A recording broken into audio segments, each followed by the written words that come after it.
बाथौ गौथुमनि आफादगिरि गाहाय नेहाथारि उदालगुरि बारग' बिबानगिरि बिसायख'थि बे लोगोसे 1 एप्रिलावनो जागोन गुबुन गुबुन खोब बारा दिन गैला 12 दिन बिबाननि बिबानगिरि बिथांमोन एसे आगोलावसो एबार खोब सर्ट जोंनि जौसांनिफ्राय गावनि गोबां मुखुब बिसायख'थि जिखिनि देरहानो थाखाय हाबाफारिखौ दोनथ'नानैब्लाबो मावगासिनो दं नैबे हाबाफारियाव नुजाथिनो हानाय नोजोराव फैदों जों बयजोंबो सिनायजाखानाय मोजांखौनो बुंनांगोन कारण आथिखालाव दिनै इउपिपिएलनि उदालगुरि मावफुंगिरि बिथांमोना समष्टिनि बेनि अनगायैबो बिजाथि थामहिनबा बिजेपिनि बिटिआरनि लेङाइ गामि गाहाय मावफुं सोद्रोमा आरो जिखिनि रिपर्ट फैदों बे गबिन्द चन्द्र बसुमतारी आं आसा खालामदों जे बे मेलावनो बाहागो लानो हादों जेराव केन्डिडेट दं बेवहाय देरहाजोबगोन माइनाव हानजानि मोनसे खोथा सरसा जाबाय थादों सार मिथिनो थाखाय जि माबादों एसे उत्सुक देखायदों आरो जिखिनि जाखागोन स्वाभाबिक जोंहा बावैसो आं वेस्ट बेंगलनिफ्राय काउन्सिल सासे देरहानानै आलासि थामहिनबा दिनैनि सरकार दादों बिजेपिजों लोगो जानानै डेपुटि चिफ हिसाबै दायित्व मोनसे आरो दायित्व मोननाय गोबावानो जायाखै मात्र मास मोनथामल' जादों डेपुटि चिफ जानायनि उनाव माने इलेक्सन खेलेगिरि गासिबो प्रस्ताब खालामखागोन बाथौ धोरोमनि सोमोन्दै बेखौ लानानै गोबाङानो हयथ' बुंनो हागौ जे गबिन्द बसुमतारी थारैनो लुभिया मानसि नामा बेनिखायनो डेपुटि चिफ पस्टआबो आरो एमएलए गेलेदों बेबायदि मोनसे प्रश्न जाखागोन आं एक्चुअलि गाव इलेक्सन गेलेनो होनना गेलेयाखै जा उदालगुरि समष्टियाव जोंनि बिरुद्धे जायजों कन्टेस्ट खालामगोन बेखौ बिथाङा इतिमध्य 20 बोसोर उदालगुरि समष्टिखौ दखल खालामनानै दोनदों आरो बिथांखौ जिखुनु मानसियानो फेजेननाय नङा होननानै पार्टिनि दैदेनगिरिफ्रा रियेलाइज खालामदों सानखांनायखौनो बिथांमोन हानाय दा आंखौसो नागिरनो हाबाय आं गेलेनो गोसो गैयामोन खिन्थु थेवबो दिनै पार्टिनि दैदेनगिरिफ्रा दा आंनि मा नुदों आं मिथिया खिन्थु माबाफ्रा जोंनि दैदेनगिरिफ्रा बेखौनो नागिरदों जे नों गेलेबासो नों गेलेनांगौ आं गोसो गैयाबो गेलेबाय आरो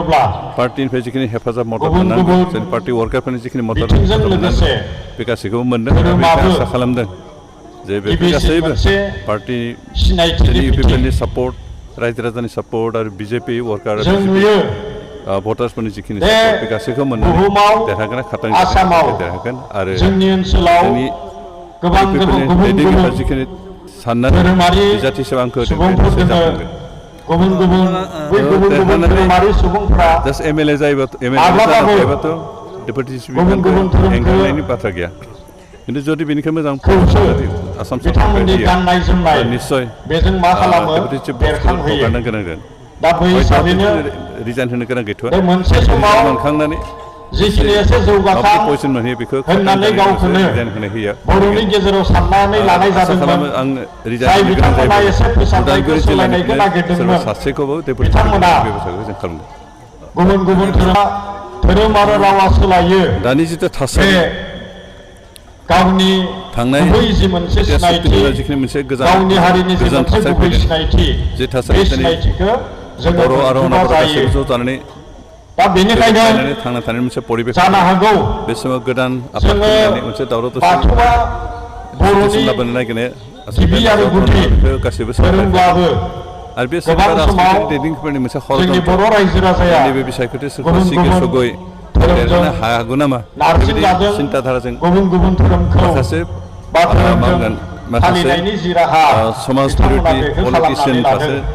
इन्स्टिगेसन खालामनानै बेखौ लादों होननानै जों अनुमान खालामनो हायो बे संगठनखौ दुलाराय रायजो राजाफ्रा रावबो नाजावा रावबो गनाया आरो बेनिखायनो बेबायदि जायफ्रा दादों बिथांमोना समाजाव बेमेजाय लाबोफिननो नागिरनाय नाजानाय बेखौ गासैबो दा सरकारा बिथांमोननि जथेस्थ स्ट्रं एक्सन लानो বিভিন্ন एरियाफ्राव बायदिसिना खालामदों दिनै थासारि बर'फोरनि गेजेराव आरो मोनसे दावराव दावसि लाबोदों आथिखालनि जि टेनसन लाबोनो जौगालु जों रावबो नाजावनो हाया सम गासैबो रायजोफ्रानो बेजों जोङो एखे मुखायनो गोरोबनानै गरिहना होनायनि जोङो जोंनि सोंखारिनो प्रयोजन दं जि धोरोम बिथांमोना बे धोरोमाव गिदिंनानै नुदों दा जायफ्रा बे दासिमबो बिजेपि लांदों होनना बुंदों जोंनि जि बिथांमोना फोसाबनाय 5 बोसोर बिजेपि जोंनि जि दा बिथांमोना मा बुङो बेखौ दा साबसिन खालामनो नाजानाय बिजेपिजों लोगो जानानै बे जोंनि हाबाफारिया दिनै जायगा जायफ्रा जायगा सोंखारिगोन सहैयाखै बिसोरबो सहैनो बिजेपिजों सहैनायखौ जोङो नुनो मोनाखै 5 बोसोर आसाम दा बेनिखायनो मानगोनां आरो दिल्लीयावबो बाथौसा लोगोसे नोंथांमोन दंमोन दिनै बिबानगिरि बिथांमोननि दाय मावनाया जोङो जायगा जायगा गोरोन्थियाव दाय गैया जाय जायगायाव दासिमबो सोलायाखै मानसिफ्रा माबाफोर दा गोरोन्थि दाय जाय जायगायावबो बेथ' जानो दावबायनि हाया दिनै जों गोजोनखौ मोननो थाखाय बर' जातिनि गुबुननि जिउखौ जों 2002 मायथाइनि बेबायदि ओनसोलफोराव थांनानै बे जोंनि जि गासैबो मोनथायफोरखौ फोसाबनायनि जि हाबाफारि लानानै बे हाबाफारिखौ जोङो गोनां लानांगो मानोना